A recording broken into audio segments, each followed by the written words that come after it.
Hey everybody, it's Tubbs from Tubbs Plays Games here with another review for First Impressions Friday. Today we're taking a look at Gadget Builder. Gadget Builder is a hand-shedding game published by Rio Grande Games and designed by Tom Lehmann. Gadget Builder is for 2 to 5 players and plays in 20 to 40 minutes. In Gadget Builder, players are working to be the first to get rid of their cards and go out multiple times over multiple rounds. Players will build gadgets that will help them to quickly discard all of their cards, but need to be careful not to build too many because they have to use all of their gadgets in order to go out. And now let's take a closer look at Gadget Builder. Whoop, too close.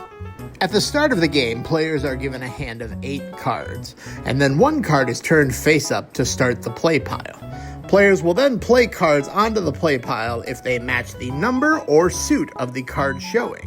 Players additionally can build off of their first card played if they have cards that match the suit and follow the number of the card in sequential order.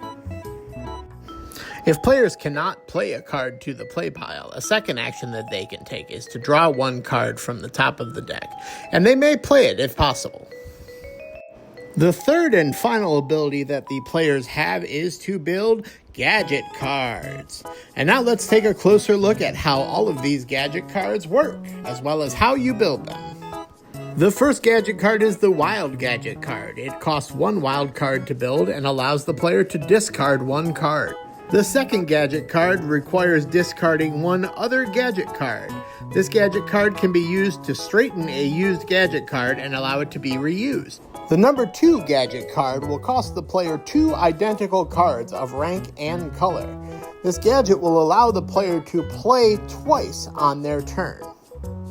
The fourth gadget card, the number 3, requires the player to discard 3 cards of the same rank, and when activated will allow players to play any card regardless of the top card on the play pile. The number 4 gadget card costs 1 card of each color, and will allow the player to play as many cards of the same color as they want regardless of sequencing.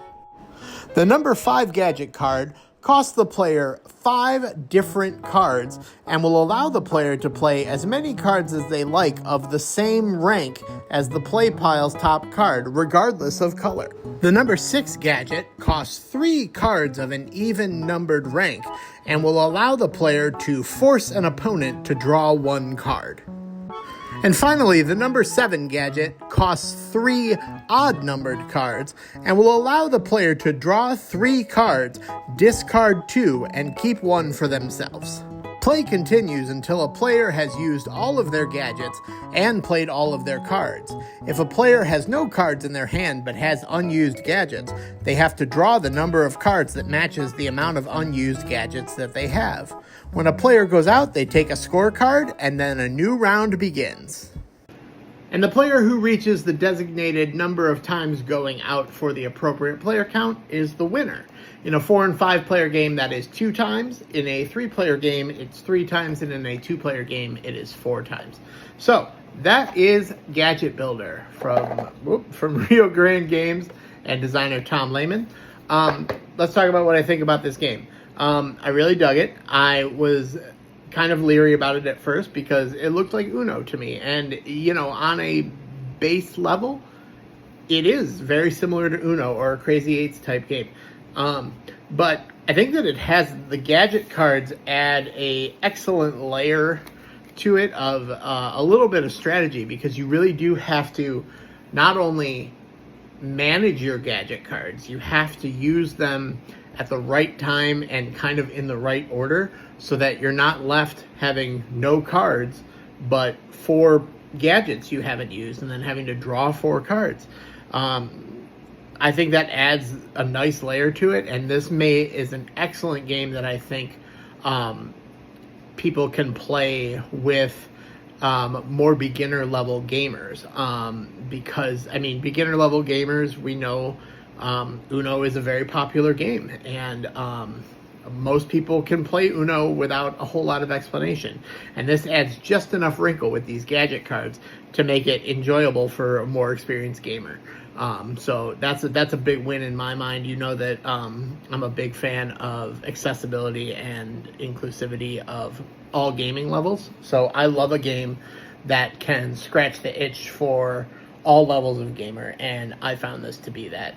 I played it with my son yesterday. I played it with my nephews last night. And my son and one of my nephews are both 10. My other nephew is 7. And I think they all grasped it pretty well.